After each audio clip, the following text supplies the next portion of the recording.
তাহলে দেখ যে ডাইরেক্ট স্পিচে কে ইনডাইরেক্ট স্পিচে পরিবর্তন করতে হলে কিছু কিছু ওয়ার্ডের পরিবর্তন ঘটে।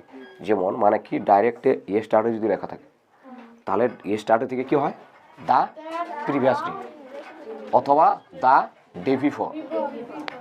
এবার যে টুডে থাকে তাহলে কি হবে দ্যাট ডে। যদি টুমরো থাকে তাহলে কি হবে দ্য নেক্সট ডে বা দ্য ফলোয়িং ডে।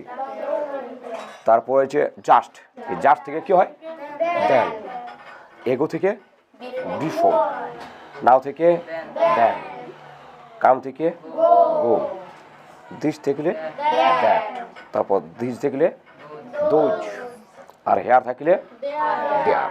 ঠিক আছে, এটা যখন ডাইরেক্ট থেকে ইনডাইরেক্ট করা হবে তখন কী করতে হবে প্রত্যেকটাকে ক্লিয়ারলি মুখস্থ রাখতে হবে, তাহলে নারেশন করতে পারা যাবে, না তো হবে না। ওকে,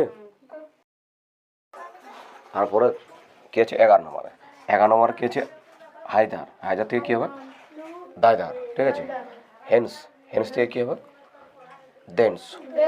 তারপর টু নাইট থেকে দ্যাট নাইট বা দ্য সেম নাইট। ওকে, তারপর হচ্ছে লাস্ট নাইট, লাস্ট নাইট থেকে কী হবে দ্য প্রিভিয়াস নাইট।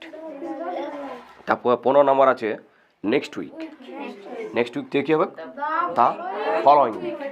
তারপর হচ্ছে দাস, দাস থেকে কী হবে সো। নেক্সট হচ্ছে কি লাস্ট উইক, এই লাস্ট উইক থাকলে হবে কি দ্য প্রিভিয়াস উইক। যদি লাস্ট মান্থ থাকে তাহলে কী হবে দ্য প্রিভিয়াস মান্থ। যদি লাস্ট ইয়ার থাকে তাহলে কী হবে the previous year. Okay, next হচ্ছে দ্য ডে বিফোর ইয়েস্টারডে, তাহলে তা কী হবে the day before the previous day. Okay, পুরো ক্লিয়ার কী করতে হবে মুখস্থ করতে হবে।